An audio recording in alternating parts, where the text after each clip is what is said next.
Welcome back to the Place We Find Ourselves podcast. I'm your host, Adam Young, and today we are continuing to look at the racial trauma that pervades contemporary America.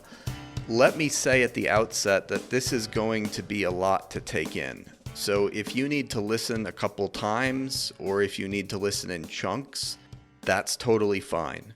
Please hit pause when you've had enough and you need to just ponder what you've heard. Okay, here we go. Last time I shared some of my story about the racism in me. Today I want to look at the Bible's take on how Christians are called to respond when racial injustice is occurring in our land. I am not going to devote any time to making a case that America is an unjust society. If you believe that America is just and fair, I beg you to pick up any of the books on anti-racism written by a person of color and find out if people of color experience America as just and fair. I'm assuming that America is unjust. My experience is that many white Christians will, in fact, acknowledge that America is unjust, but they do not believe that they are personally responsible for doing anything about it because they are not personally doing the acts of injustice. And this is where I want to focus. This episode is primarily for white Christians who have a sense inside of, I acknowledge that racial injustice exists in America, but since I am not personally committing acts of injustice, I am therefore not personally responsible for the injustice that is occurring. Let's look at what the Bible has to say about this subject, because it says a lot. The Hebrew word for justice is mishpat, and it occurs over 200 times in the Old Testament. Mishpat means to treat people equitably. It means punishing every person the same, regardless of race or social status. The idea behind mishpat is that anyone who commits the same wrong must pay the same penalty. Likewise, it means acquitting every person equally. And Israel was to be governed by mishpat, by justice. Now, I think it is an uncontroversial statement to say that the United States has very little mishpat in it. We have scores of studies that show that when a black person commits the same crime as a white person, black people receive far harsher penalties. Likewise, we have scores of studies that show that when a black person and white person commit the same crime, white people are acquitted far more often than black people. This is exactly what the Bible is getting at with the word mishpat. This is not supposed to happen. God hates this kind of injustice, hates it. The United States is a nation with little mishpat in it, just like Israel. But mishpat means more than treating all people equitably. It also means making sure that the people in your land are given their rights as a human being. So if you look up the 200 plus places where mishpat is mentioned in the Bible, you will see that 4 classes of people are always named as a barometer of whether Israel is practicing mishpat, practicing justice. And those 4 categories of people are widows, orphans, immigrants, and the poor. Tim Keller is a rather conservative pastor and teacher of the Bible. He knows his Bible very well, and this is what he says about mishpat in the Bible. He says over and over again, mishpat describes taking up the care and cause of widows, orphans, immigrants, and the poor. The mishpat, or justness of a society, according to the Bible, is evaluated by how it treats these groups. Any neglect shown to the members of these groups is not called merely a lack of mercy, but a violation of justice, of mishpat. God loves and defends those with the least economic and social power, and so should we. This is what it means to do justice. That's Tim Keller. Now, ask yourself, do you agree with Keller here? Do you agree that the Bible calls us to defend those with the least economic and social power? There's a second Hebrew word that we have to engage, and the word is tzedakah. In most Bibles, tzedakah is translated being righteous. The only problem with translating tzedakah as being righteous is that when most modern Western people hear the word righteousness, we think of this in terms of individualistic private morality, like diligence in prayer or using our sexuality properly. That's what we think of when we hear this word being righteous, but that's not what tzedakah means. Again, here's how Keller defines tzedakah. It means day-to-day living in which a person conducts all relationships with fairness, generosity, and equity. In other words, tzedakah is, by definition, a social word. It is not about your individualistic morality. It is about how you treat other people. So, question, when you are reading your Old Testament and you come across the word righteous, what do you think about in your head? For example, when you read Psalm 15 and it says, "Lord, who may live on your holy mountain? The one whose walk is blameless, who does what is righteous." When you read that, do you think to yourself, this is referring to the degree to which I make my community more equitable and just? This is referring to how I treat the disadvantaged in my society. If you're a white Christian, you likely don't think that in your head. I sure don't. But this is what tzedakah, righteousness, means in Hebrew. Keller says it like this. It means disadvantaging yourself to advantage the community. If you are not disadvantaging yourself to advantage the marginalized people in your society, you are not obeying God according to the Old Testament. So, question, how are you disadvantaging yourself to advantage the marginalized people in America? Here's Keller's summary statement about mishpat and tzedakah. He says, doing justice includes not only the righting of wrongs, but generosity and social concern, especially toward the poor and vulnerable. And please hear this, Keller is not saying that generosity and social concern are examples of mercy. No, he is saying they are manifestations of justice. In other words, Keller is saying that if you are not generous to the poor and vulnerable, it is not merely that you are being stingy, it is that you are being unjust. You are committing injustice. Do you believe that? Christians are responsible for working to make our communities a place where mishpat and tzedakah rule. Here's the point. Whether you personally treat another person justly is only a small part of what the Bible is getting at when it talks about justice. The primary emphasis of mishpat and tzedakah is the call to take action to make your society just, even if you are not personally doing injustice to anyone. In Jeremiah 22, for example, we read this. This is what the Lord says, "Do what is just and right. Rescue from the hand of his oppressor the one who has been robbed." Do you hear that? The point is that it's irrelevant if you are the one who personally did the robbing. If you are a Christian, you are called to rescue from his oppressor the one who has been robbed.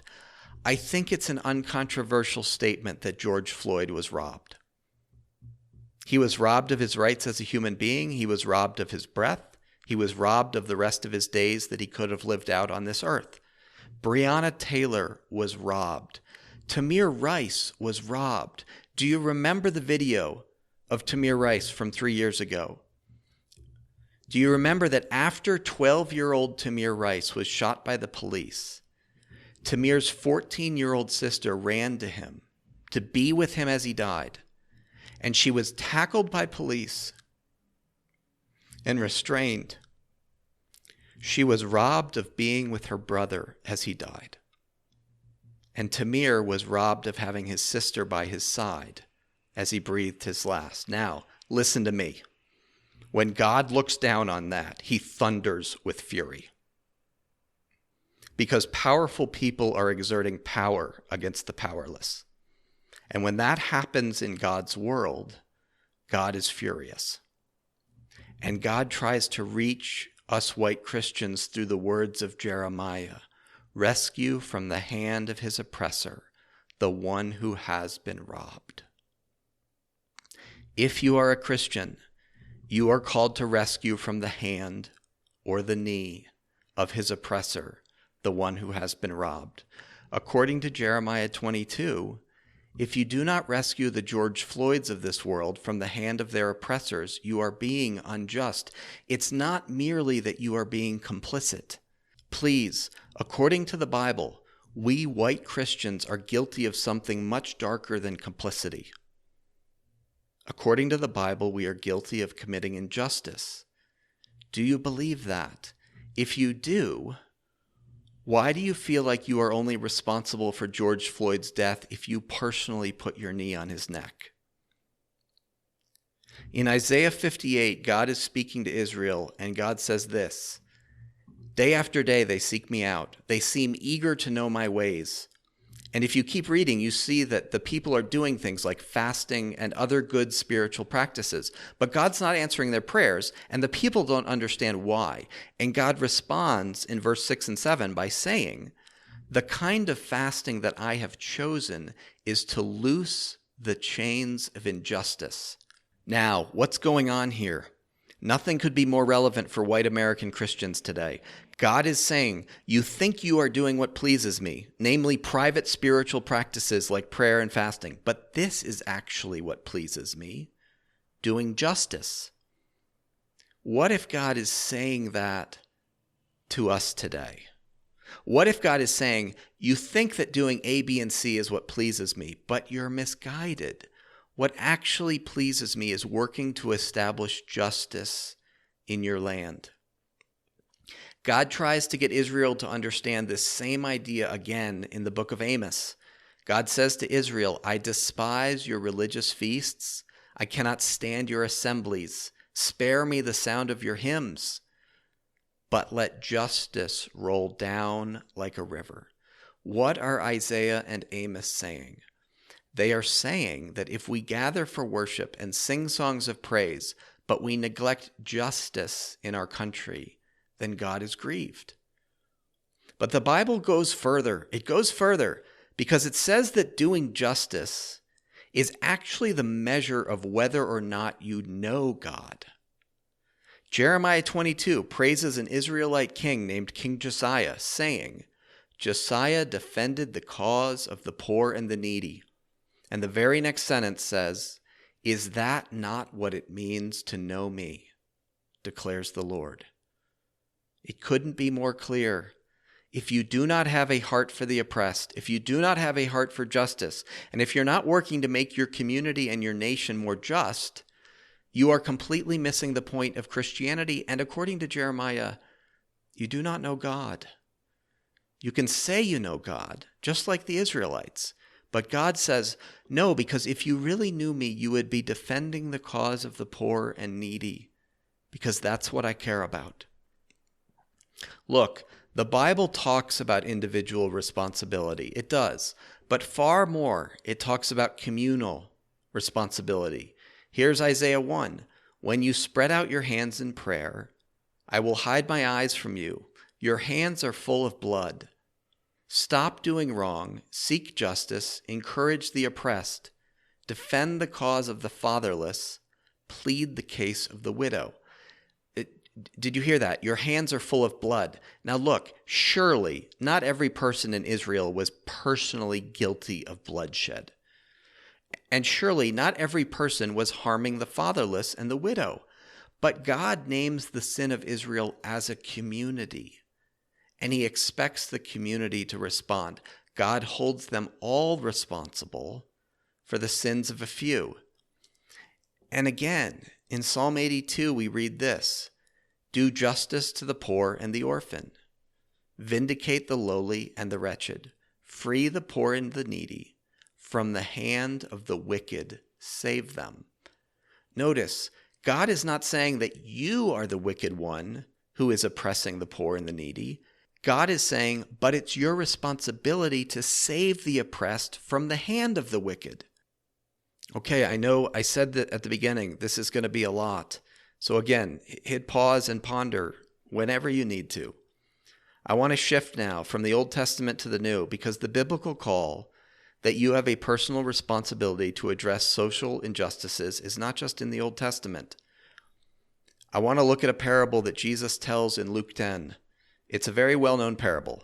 It's always referred to as the parable of the Good Samaritan, which is frankly an unfortunate title because it makes us think that the parable is about the Good Samaritan character, when it is actually about far more than that.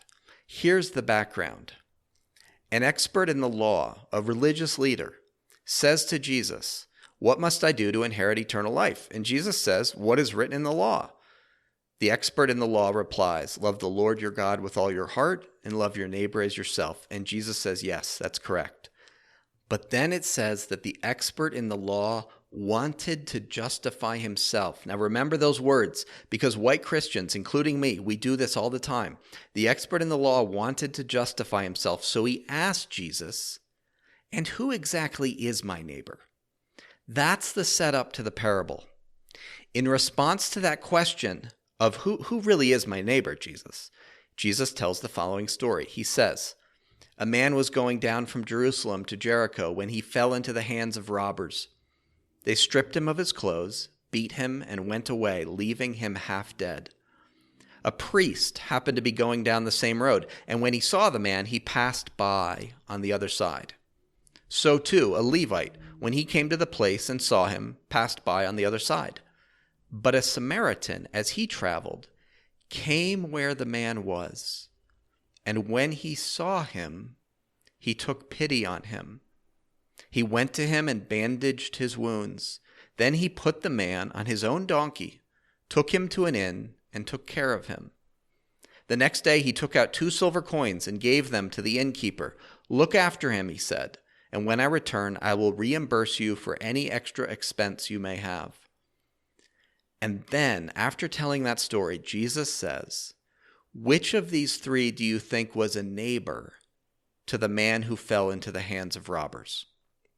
Now, let's make some observations about this parable. First, the story is about a man who fell into the hands of robbers. This is literally what happened to Africans. They fell into the hands of robbers. Robbers, namely white people from the Americas, went to Africa and stole black people so that we could build wealth on their backs.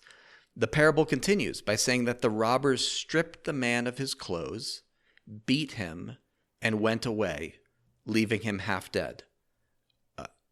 Again, this is actually what happened to many black people in America. They were stripped of their clothes and beaten and left half dead. And this is what continues to happen to black people today. Ahmaud Arbery, Breonna Taylor, George Floyd, they fell into the hands of robbers and were killed. Okay, back to the parable. The priest and the Levite do not do anything to help the man who is sitting on the side of the road beaten up. In fact, Jesus says that the priest and the Levite pass by the man on the other side of the road. Now, listen, no one in Jesus' audience would have been surprised by this. Nobody. Why? Because the man bleeding on the side of the road is not their responsibility.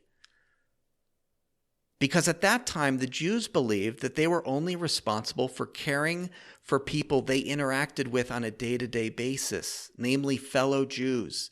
Neighbor in that day meant people you interact with on a regular basis. Here's the point. If the priest or the Levite were asked, "Hey, why didn't you stop and care for the man who was beaten up?" their response would have included, "Because I didn't beat him up. Therefore, it's not my responsibility to restore him to health." The idea is, since I didn't personally beat this man up, his blood is not on my hands. He's not my responsibility. And this is precisely what so many white Christians say about the murders of Ahmaud Arbery, Breonna Taylor, George Floyd, Tamir Rice, Alton Sterling. I mean, the list goes on and on and on. And we tend to think, just like the priest and the Levite, what happened to these people is awful, but their blood is not on my hands. It's not my responsibility to get involved. After all, I didn't personally kill Breonna Taylor. Well, let's take another look at the parable, because notice what happens next. This Samaritan comes along, and he has a very different reaction than the previous two men.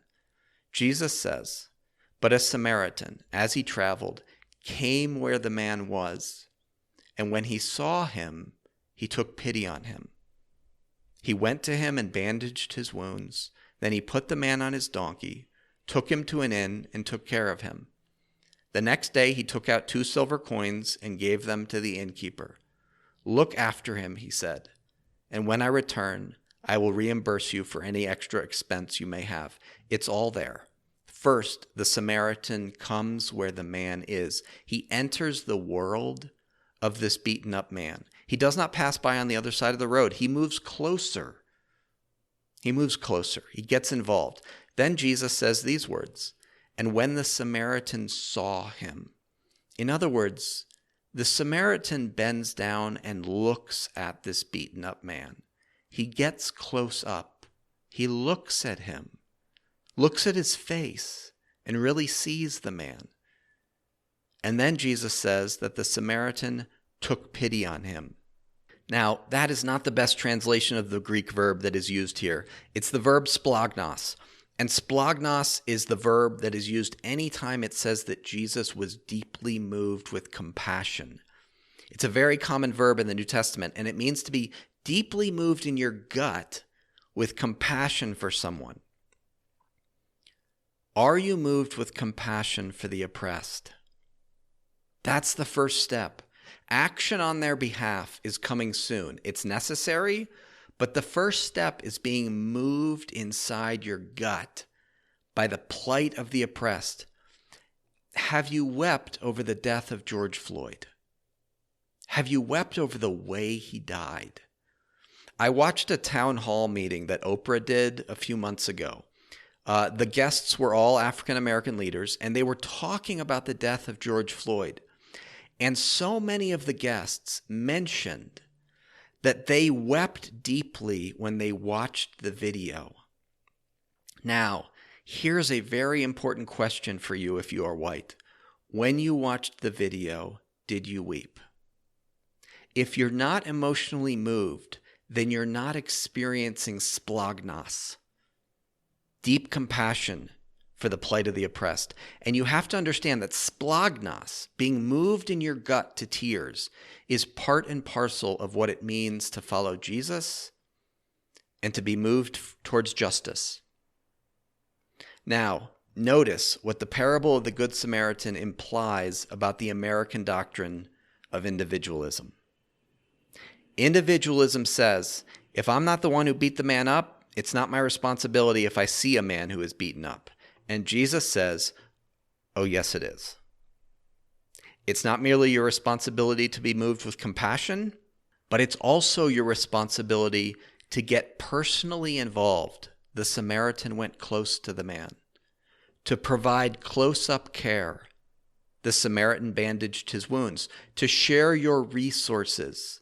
The Samaritan put the man on his donkey. And to assure that the man is properly restored to health. The Samaritan reimbursed the innkeeper for extra expenses. Now, last point. We're almost done. Do you remember what started this exchange between Jesus and the expert in the law? The expert in the law wanted to justify himself. In Luke 10, verse 29, it says that the expert in the law wanted to justify himself, so he asked Jesus, "Who is my neighbor?" The reason the expert in the law asks, "Who is my neighbor?" is because he wants to justify himself. Now, this is exactly what happens with so many of us white people at the murder of George Floyd. We say, if I wasn't standing there when George Floyd was robbed of his rights and beaten, then is George Floyd's death really my responsibility? The reason that we white people are adamant in saying, I didn't personally put my knee on his neck, therefore his blood is not on my hands. The reason that's our tendency is because we likewise want to justify ourselves. Just like this expert in the law, we are saying, look, who is my neighbor really? Is this really my responsibility? And we're like the Jewish leaders of the day. We tend to think my neighbor is only those people that I'm in relationship with on a day-to-day basis, that I interact with on a day-to-day basis. But the Bible's take couldn't be further from this. Okay, I know that was a lot to take in. If you made it this far, thank you for listening to the end. And if you need to listen again, after you've had time to ponder whatever is coming up for you, that's good. It's really good.